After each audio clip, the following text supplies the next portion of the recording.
Hello， 大家好，我是催眠语。今天我们要讲的是出生17秒就开口说话，约鲁巴人活着的祖先事件，科学解释不了的转世记忆。2021年，一名奈及利亚女婴在出生后第17秒睁开眼睛，她没有哭，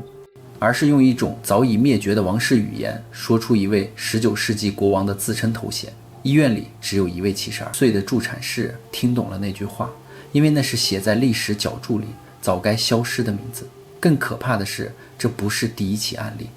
过去40年，至少13名孩子在同一片土地出生，说出从未被公开的殖民屠杀细节、被封存的死亡名单，甚至连考古学家都找不到的地下结构位置。这些孩子没有被祝福，他们像是被历史选中的活档案，被迫替死者记住真相。如果这不是转世，那么是谁在借用他们的大脑说话？1983年4月，奈及利亚奥约州伊费城外一间产房里，一名男婴在完全没有助产刺激的情况下自行停止哭泣，转而用一种异常稳定的呼吸节奏睁开双眼。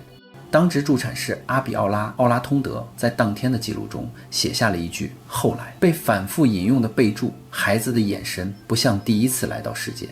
男婴被命名为巴巴通德阿德巴约，这个名字在约鲁巴语中意味父亲归来。在当地文化中，这并不稀奇，因为约鲁巴人相信祖先并不真正死亡，而是透过血脉反复返回，成为所谓的活着的祖先。真正令人不安的事情，身在巴巴通德3岁那年，1986年，他在完全没有被教导的情况下，准确指出伊费城老王宫地底一条早已封闭的祭祀通道入口位置。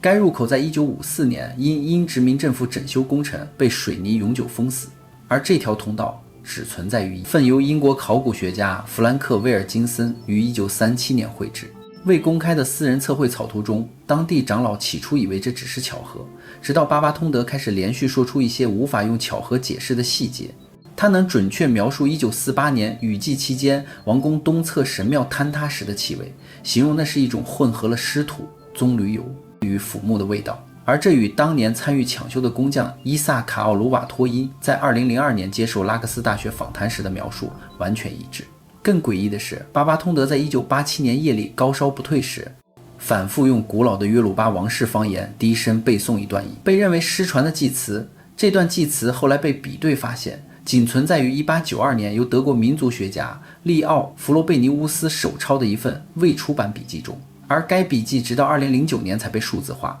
这使得后天接触的可能性在时间轴上被完全排除。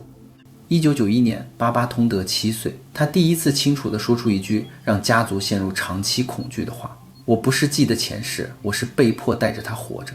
这句话标志着整起事件的性质从文化现象转变为认知异常，因为在约鲁巴的转世观中，祖先回来应该是自然、喜悦且逐渐淡化的。但巴巴通德的记忆没有淡化，反而随年龄增长变得更加具体。他能准确画出1890年代伊费城街道格局，指出现代建筑下方原本埋葬的是哪一位王族，甚至在1994年于学校课堂上当着32名学生与老师的面，纠正历史课本中关于1886年约鲁巴内战的一项错误军队行军路线。后来证实他的说法与英国皇家地理学会于1901年封存的军事地图完全一致。这些事件逐渐引起奈及利亚伊巴丹大学欣喜，理学系副教授塞缪尔·奥古斯丁的注意，他在1995年正式介入研究，试图用记忆遗传、文化暗示与家庭叙事重建等理论解释巴巴通德的状况。但问题在于，巴巴通德所呈现的并非零散记忆，而是一整套完整、自洽、连续的第一人称生命叙事，并且这套叙事与任何单一祖先都无法完全对应，而像是由多个已逝者的记忆重叠而成。这在1997年2月达到转折点。当天凌晨，巴巴通德在睡梦中出现长达9分钟的心率异常，心跳模式呈现出与82岁老年男性高度相似的节律，而非14岁青少年应有的生理表现。监测数据显示，他的大脑在此期间出现了3组互不同步的西塔波活动区块，同时存在3个独立的认知中心。奥古斯丁在未发表的研究望录中首次提出一个极端假设，在某些文化与地理条件下，人类大脑可能并非只承载单一意识，而是被用作一种记忆容器，用来延续族群所需保存的经验模块。约鲁巴人所谓的转世并非灵魂回归，而是记忆的再利用。这个假设在2001年获得了令人不安的支持证据，当时巴巴通德陪同研究团队前往奥孙州一处已废弃的祖林林地，他在踏入林地后3分钟内出现剧烈解离反应，并准确说出了林地下方埋藏的3具骸骨位置，其中1具后来经碳14测定，死亡时间为1832年，身份为一名未被记录在族谱中的王室旁支。而巴巴通德在恢复意识后只说了1句话：他们卡在我里面出不来。这句话彻底改变了研究方向，因为它暗示的不是转世，而是某种未完成的记忆传递过程。2004年至2009年间，奈及利亚南部陆续出现7起高度相似的案例，这些孩子皆出生于传统约鲁巴家族，皆在3至6岁间展现出对殖民前历史的高度精确记忆，且皆在青春期出现不同程度的认知分裂与身体失调。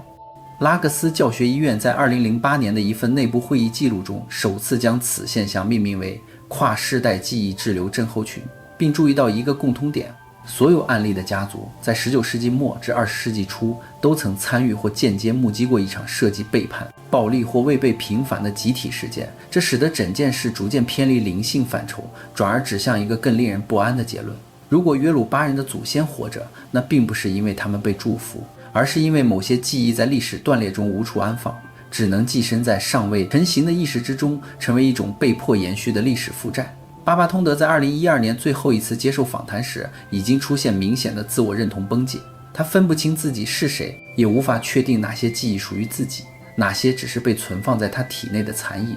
他只反复说，祖先没有死，他们只是找不到地方离开。同年8月，奥古斯丁教授因不明原因终止所有研究并封存资料，官方理由是伦理风险过高，而真正令人不安的细节藏在一份未公开的附录中。该附录指出，所有已确认案例的孩子在脑部扫描中都显示出一个高度相似的异常结构，那是一种不应存在于现代人类中的神经连结模式，与1860年前后采集的一具约鲁巴头骨内壁压痕高度一致。这意味着所谓的活着的祖先可能不是文化比喻，而是一种尚未被现代神经科学承认的续机制，一旦被启动就无法主动终止。故事并未在这里结束。2021年，伊费城圣玛利亚妇产医院3楼产房里，一名女婴在出生后的第17秒钟突然睁开眼睛，她没有哭泣，也没有发出任何新生儿惯有的啼哭声，只是用一种过于平静，几乎像成人般的眼神扫视房间，然后用极其清晰的古老约鲁巴王室语低声说出奥巴阿德耶米奥拉。这句话在场的7名医护人员中，只有72岁的资深助产士阿比奥拉听懂了，因为那是1897年被英国人废黜的奥约。最后一位独立国王阿德耶米一世的自称头衔早已在教科书中被注记为已灭绝的王室称谓。阿比奥拉当场腿软，他认出这个婴儿的母亲是巴巴通德阿德巴约的远房表妹阿德凯米阿德巴约，当时28岁，在拉各斯做柜员，家族世代居住在伊费城老城区的同一片土地上。阿比奥拉在产房记录本上颤抖着写下：又来了，像当年巴巴通德一样，眼神不属于这个世界。婴儿被命名为伊莫拉·奥巴桑乔，意味我跟随王者归来。这个名字在约鲁巴传统中本应带来祝福，但家族成员却在医院走廊低声议论。这孩子出生时的沉默比哭声更令人不安。消息在当地传开后，起初被视为巧合，因为约鲁巴文化中新生儿说话的传说并不少见。但2022年3月，伊莫拉3个月大时，在一次家庭聚会中，他突然指着墙上挂的一幅泛黄老照片说，那是1923年英国殖民官员拍摄的伊费王宫废墟照，用稚嫩却准确的声音说，这里下面埋着3个没有头的祭司，他们是因为拒绝交出圣骨而被砍的。照片背面只有简单的铅笔注记，根本没有任何关于无头祭司的记载。家族长老查阅后才发现，1931年一份被英国人没收的约鲁巴口述历史手稿中确实提到过3个拒绝交出奥贡圣骨的祭司被斩首埋于东侧宫墙下，但那份手稿自2战后就下落不明，直到2007年才在伦敦大英博物馆的档案室被重新发现并数字化。伊莫拉不可能有机会接触。2022年7月，伊莫拉8个月时开始出现夜间惊厥，每次发作时，他会用低沉的成年男性声音背诵一段失传的奥利萨祭词。这段祭词后来被比对发现，仅存在于1885年，由法国探险家马塞尔·格里奥勒在奥约王宫秘密抄录的一份笔记中。那份笔记在格里奥勒1940年去世后被其家族捐赠给巴黎人类博物馆，但直到2018年才公开上线。伊莫拉的母亲阿德凯米在恐慌中联系了当年研究巴巴通德的奥古斯丁教授的遗孀奥古斯丁，已于2018年因胰腺癌去世，但他的助手现任伊巴丹大学神经心理学讲师奥拉阿金托拉博士接手了部分封存档案。他在2022年亲自前往伊费城，第一次见到伊莫拉时，婴儿正坐在摇篮里，用手指在空气中画出一个复杂的几何图形。4年，英国皇家工程师绘制的伊费城地下水道系统草图的一部分，该草图仅存于伦敦国家档案馆的殖民地工程卷宗中，从未在奈及利亚公开。阿金托拉博士开始秘密记录，他发现伊莫拉的脑电图在惊厥时出现，与巴巴通德1997年那次9分钟异常心率相同的3组不同步西塔波，这次甚至更清晰，显示出4个独立的认知活动区块，有4个不同年龄、不同性别的意识同时在同一颅腔内争夺主控权。2023年，伊莫拉1岁3个月，他在一次家庭祭祀仪式中突然昏厥，醒来后用3种不同的声音同时说话，一个是苍老的男性，说的是19世纪的奥约方言，描述1886年伊洛林战役中奥约军队被屠杀的惨况；另一个是年轻女神，讲述1890年代英国人强迫征召的劳工在修建拉各斯伊巴丹铁路时被活埋的细节；第3个声音则是孩童哭喊着不要把我丢在井里。这3段叙述后来被交叉验证，与1902年英国殖民档案中被封存的秘密报告完全吻合。报告显示，1886年有327名奥约士兵被杀，1892年有47名劳工在铁路隧道坍塌中死亡，1895年有1名5岁孩童因偷窃食物被丢进气井淹死，但这些细节从未在公开历史中出现，只存在于被殖民政府列为敏感的内部通讯中。阿金托拉博士在2023年的私人笔记中写道，这不是转世，也不是记忆遗传，这是历史的强制储存。这些孩子的大脑像一台被害的服务器，被迫接收来自过去的未完成数据包。同年6月，奈及利亚南部又出现3起类似案例。第一个是阿贝奥库塔的一名男童，出生于2022年10月，2岁时能准确绘出1851年英国炮轰拉各斯时的炮弹落点图，该图与英国海军档案中的作战日志一致。第二个是奥萨州的一名女童，2023年2月出生，4个月时开始用埃多语背诵一段1837年贝宁王国被英国人焚毁的宫殿祭词。第3个是奥沃的一名男童，2023年5月出生，6个月时在发烧中说出我看见了1889年那场大火里的魂，他们还在烧。后来证实1889年奥沃城曾发生一场神秘大火，烧毁了王宫，造成97人死亡，但火灾原因从未查明。这些案例的共通点越来越明显，所有孩子都出生于曾经在19世纪末遭受殖民暴力，家族参与过抵抗或被迫合作的血脉，他们的记忆不是单一的，而是多重历史创伤的叠加。大脑被用来作为活档案馆，储存那些被官方历史抹除的片段。2023年，阿金托拉博士在伊巴丹大学召开了一次非公开会议，邀请了英国人类学家玛丽·道格拉斯、德国神经科学家汉斯·冯诺依曼，以及奈及利亚国家档案局的资深研究员阿莫斯·奥拉德波。会议中，他们分析了7名儿童，包括巴巴通德和伊莫拉的脑部 MRI， 发现一个惊人的共通异常：在海马体与前额叶之间存在一条额外的神经束，长度约为正常人类的 1.8 倍，宽度却只有正常神经纤维的 0.6 倍。这种结构在1860年代采集的约鲁巴头骨内壁压痕中曾被记录过，当时被英国人类学家认为是原始脑畸形，但从未在现代活体中发现过。冯诺依曼在会议后私下告诉阿金托拉，这不是进化遗留，这是后天形成的，像是大脑为了容纳过量数据而强行生长出的新通道，一旦形成就会像血管瘤一样持续扩张，直到压迫正常认知功能。2024年，伊莫拉2岁2个月，他在一次例行检查中突然出现长达27分钟的解离状态，期间他用7种不同的声音轮流说话，每一种声音都对应一个被历史遗忘的死者：一名1842年被处决的叛军将领，一名1893年死于英国人镇压的妇女，一名1901年死于铁路事故的童工。这些死者的名字在家族族谱中从未出现，但后来在英国殖民档案中被找到，他们的死亡报告都被标记为因反抗而被处置。家族成员在听到这些名字后纷纷崩溃，因为他们意识到这些记忆不是祝福，而是债务，是祖先在死亡时未能释放的怨恨与真相，被强行塞进后代的脑中。2024年7月，一个更骇人的发现出现。阿金托拉博士的团队在奥孙州一处被称为伊帕拉林地的废弃祖林地进行挖掘。根据伊莫拉在解离状态下提供的坐标，他们挖出了7具骸骨，其中5具经碳14测定，死亡时间在1810到1890年间，身份均为路的王室成员或祭司。第6具是一名年轻女性，死亡时间为1947年。第7具则是一具完全没有头骨的成年男性，碳14显示死亡于1954年，正是伊费城老王宫祭祀通道被水泥封死的同一年。骸骨的指骨上刻有约鲁巴文勿忘，而该通道入口正是巴巴通德3岁时指出的位置。挖掘现场的照片被严密封存，但消息还是泄露，导致当地民众恐慌，认为祖先的债务即将到期。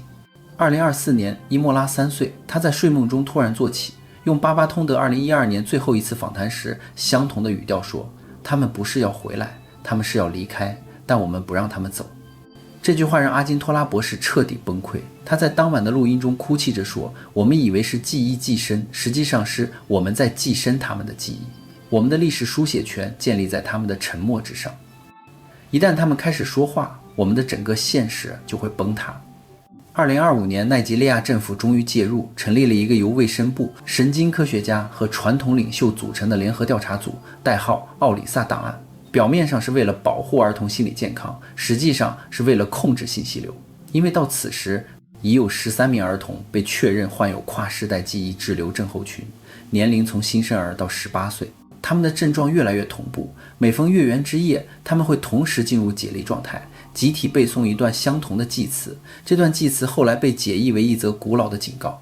当第7个孩子说出第7个名字时，门将打开，债将清偿。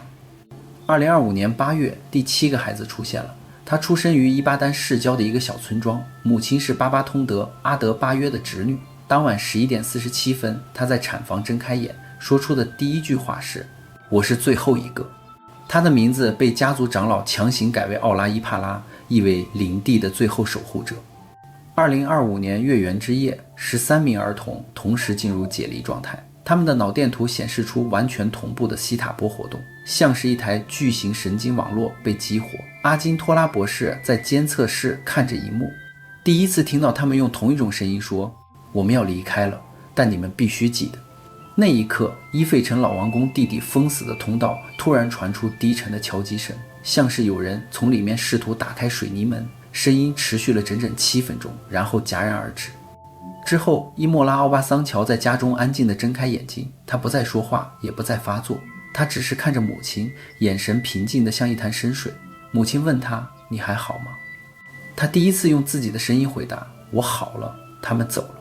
但在场的所有人都知道，这不是结束，而是另一种开始。因为那天夜里，伊费城所有曾经参与过这件事的家庭都在梦中听到同一句话：“记住我们，否则我们会回来。”而远在拉各斯的一间实验室里，一台新安装的量子脑扫描仪捕捉到了一个异常信号，它来自地下约30米深处，信号模式与13名儿童的西塔波完全一致，像是一群幽灵终于找到了出口，却在离开前留下了最后的回忆。如果必须为这一连串事件提出一个既不诉诸宗教，也不完全否定神秘性的结论，那么唯一站得住脚的推论是，人类大脑并非只是一个个体意识的容器，而是一种在特定历史与环境条件下会被迫承担集体未完成记忆的生物结构。约鲁巴地区在19世纪末经历的殖民暴力、背叛与系统性抹除，造成大量无法被公开书写的死亡信息。这些信息没有被仪式审判或历史叙事真正消化，只能以碎片形式残留在文化场与地理记忆中。当血缘、地点与神经可塑性同时重合时，婴幼儿尚未稳定成型的自我边界便成为最容易被这些历史残留数据占用的载体。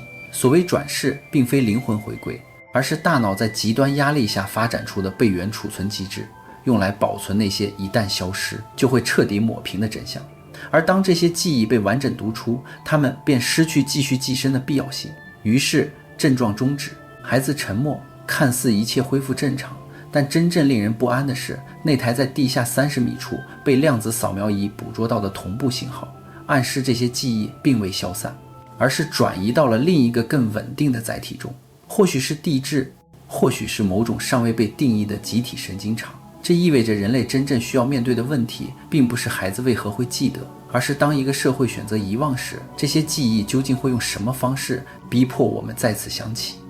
那大家觉得呢？那么好了，故事呢，宇哥也就讲完了。别忘了订阅关注宇哥的频道，看后续更多精彩内容哦。